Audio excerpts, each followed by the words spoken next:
Perkenalkan, nama saya Muhammad Rafi Poji Ilham dengan NIM 20923152, kelas Administrasi Bisnis 7. Di sini saya akan mempresentasikan tentang analisis organisasi pada perusahaan Samsung. Samsung merupakan salah satu perusahaan multinasional terbesar di Indonesia dan bergerak dalam berbagai bidang industri, terutama teknologi, dan didirikan pada 1 Maret tahun 1938 oleh Lee Byung-chul di Suwon atau Korea Selatan. Samsung awalnya beroperasi sebagai perusahaan perdagangan yang mengekspor berbagai komoditas ke Tiongkok.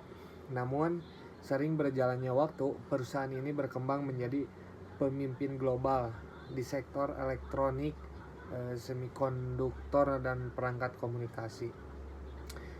Sebagai salah satu rakayasa teknologi, Samsung harus berinovasi dan bersaing dengan perusahaan-perusahaan besar lainnya seperti Apple, Sony, dan Huawei. Produk-produknya, terutama dalam kategori smartphone dan perangkat elektronik, telah menjadi bagian dari kehidupan sehari-hari masyarakat global. Oleh karena itu, penting untuk memahami sejarah, perkembangan, serta peran Samsung dalam industri teknologi dunia. Visi dan misi perusahaan Samsung. Visinya yaitu memimpin pergerakan konvergensi digital. Kami meyakini bahwa melalui inovasi teknologi saat ini, kami akan menemukan solusi yang kami perlukan untuk menghadapi tantangan hari esok. Teknologi membuka kesempatan bagi bisnis untuk tumbuh bagi warga negara di pasar yang sedang berkembang untuk hidup sejahtera dengan memasuki tahap ekonomi digital, dan agar masyarakat dapat menemukan peluang baru. Untuk misinya yaitu menjadi digital company yang terbaik. Samsung tumbuh menjadi perusahaan global dengan menghadapi tantangan secara langsung. Dalam tahun ke tahun, orang-orang kami yang berdedikasi akan terus menghadapi banyak tantangan dan memberikan ide-ide kreatif untuk mengembangkan produk dan layanan yang memimpin besar. Kecerdasan mereka akan terus menjadikan Samsung sebagai perusahaan global yang menguntungkan dan bertanggung jawab. Untuk sejarah dan profilnya yaitu Samsung didirikan pada 1 Maret 1938 oleh Lee Byung-chul di Daegu, Korea Selatan. Sebagian perusahaan perdagangan kecil atau bernama Samsung Changheo. Pada awalnya perusahaan bergerak di bidang ekspor seperti ikan kering, sayuran, dan buah-buahan. Pada tahun 1969, Samsung mendirikan Samsung Electronics yang memproduksi televisi hitam putih sebagai produk elektronik pertamanya. Sejak saat itu, Samsung terus berkembang menjadi salah satu pimpinan global di bidang teknologi. Pada tahun 1990-an, perusahaan mulai fokus pada inovasi produk seperti smartphone, semikonduktor, dan televisi saat ini. Samsung dikenal sebagai salah satu merek teknologi terbesar di dunia. Untuk profil perusahaannya yaitu nama perusahaan Samsung Group, didirikan pada 1 Maret 1938. Pendirinya yaitu Lee Byung-chul. Untuk kantor pusatnya yaitu ada di Seoul, Korea Selatan. Industri elektronik dan teknologi informasi, dan produk utamanya yaitu smartphone series Galaxy atau televisi QLED, semikonduktor, peralatan rumah tangga. Samsung juga berkomitmen pada inovasi teknologi dan kontribusi sosial dengan menciptakan produk yang memperkaya kehidupan masyarakat di seluruh dunia. Untuk struktur organisasinya yaitu ada ketua dewan direksi yang bernama chairman, dan juga ada Lee Song-hoon atau board chairman, memimpin dewan direksi dan mengawasi kebijakan perusahaan, bertanggung jawab atas tata kelola perusahaan, dan memastikan strategi bisnis selaras dengan visi perusahaan. Itu bagian kinerja ketua. Untuk wakil presiden dan eksekutif senior yaitu ada Hyun Oh Hyun, ada Kyun Oh Hyun, ada Yeon Buken, ada Shin Jo Yoon. Untuk presiden dan kepala divisi itu ada Kim Jo Ho, ada juga Jin Joyong, Gyoyong, ada juga Jo Eun, ada Roh Si Chen, ada Feng Hiping, Tim Baxter, Huang Goking. Selanjutnya ada budaya organisasi. Budaya ini membantu Samsung tetap menjadi pemimpin di industri teknologi global. Ada beberapa poin, yaitu yang pertama etika dan integritas, menjalankan bisnis secara etis, transparan, dan sesuai hukum. Yang kedua ada pengembangan sumber daya manusia, memprioritaskan pengembangan karyawan sebagai aset utama perusahaan. Yang ketiga ada keberagaman dan inklusi, fokus pada penelitian dan pengembangan untuk menciptakan produk inovatif. Yang kelima ada tanggung jawab sosial, aktif dalam inisiatif sosial dan lingkungan untuk memberikan dampak positif bagi masyarakat. Ada juga untuk proses bisnis. Proses bisnis Samsung dalam menghasilkan produk dan jasa melibatkan beberapa langkah penting yang mencakup inovasi, produksi, dan pengujian. Berikut adalah ringkasan dari proses tersebut. Itu ada 4. Yang pertama riset dan pengembangan, yang kedua produksi, yang ketiga penguji kualitas, dan yang keempat distribusi. Selanjutnya juga ada tantangan dan peluang.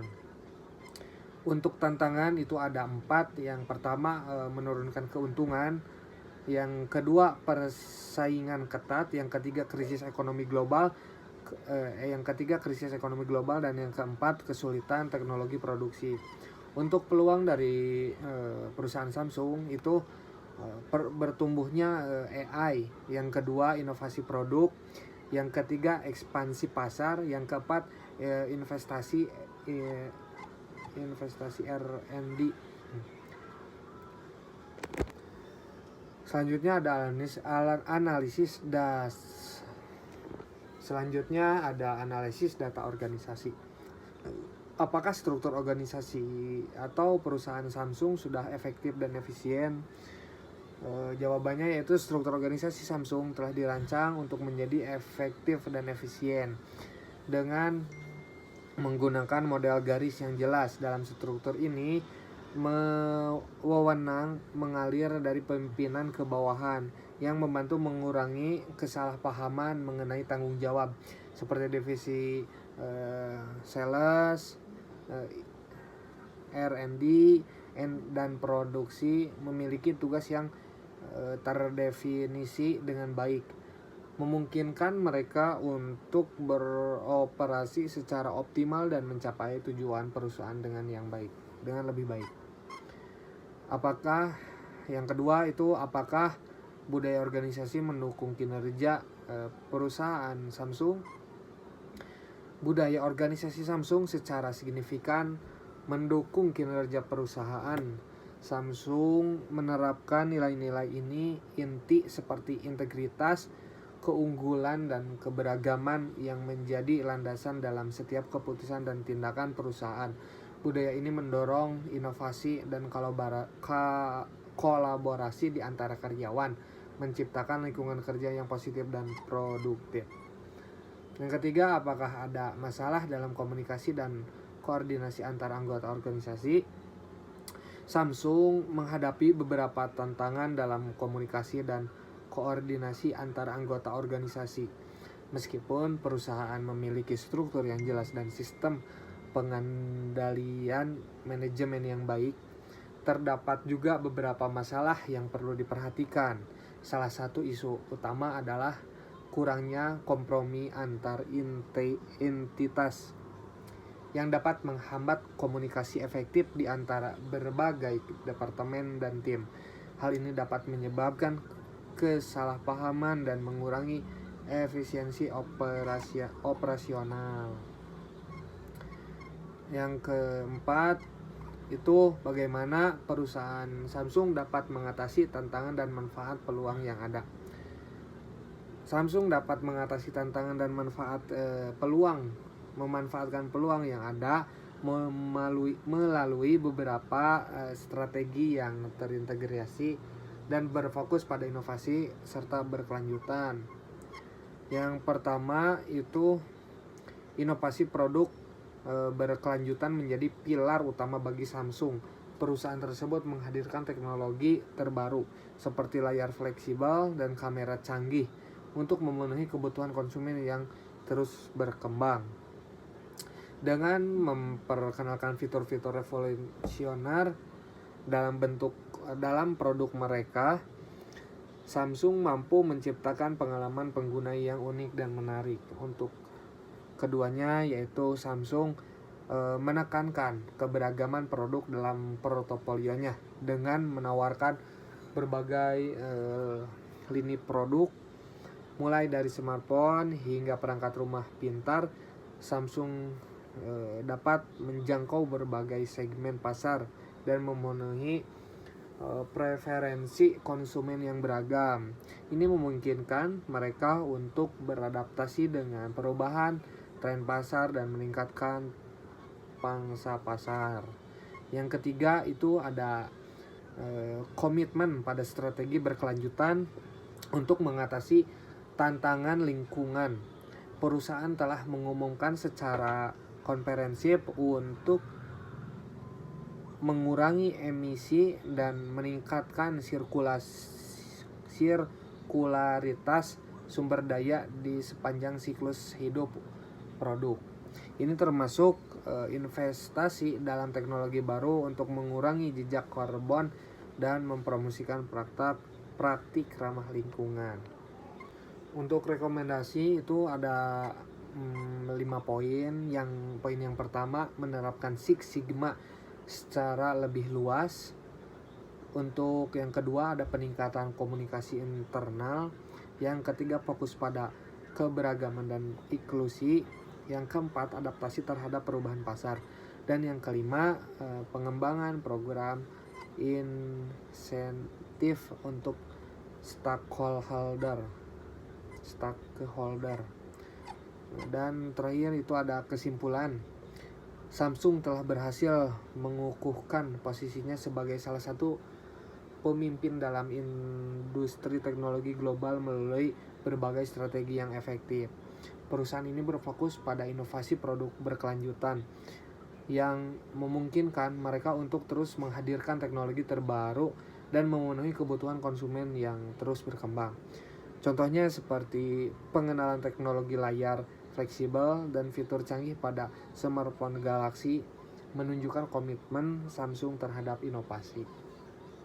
Selain itu, ada juga penekanan pada keberagaman produk menjadi kunci sukses Samsung, karena dengan menawarkan berbagai lini produk mulai dari smartphone hingga perangkat rumah pintar, Samsung dapat menjangkau berbagai segmen pasar dan memenuhi preferensi konsumen yang beragam.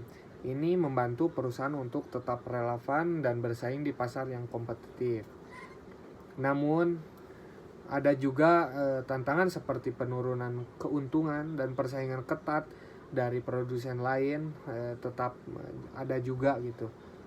Untuk mengatasi tantangan ini, Samsung perlu berinvestasi dalam riset dan pengembangan serta memperkuat strategi pemasaran mereka. Dengan memanfaatkan peluang di sektor kecerdasan buatan dan memperluas kehadiran di pasar baru, Samsung dapat mempertahankan pertumbuhan dan inovasi di masa depan. Secara keseluruhan, melalui strategi yang terintegrasi dan fokus pada inovasi serta keberagaman produk, Samsung siap untuk menghadapi tantangan dan memanfaatkan peluang dalam industri teknologi yang terus berkembang ini. Mungkin cukup sekian dari saya. Assalamualaikum warahmatullahi wabarakatuh.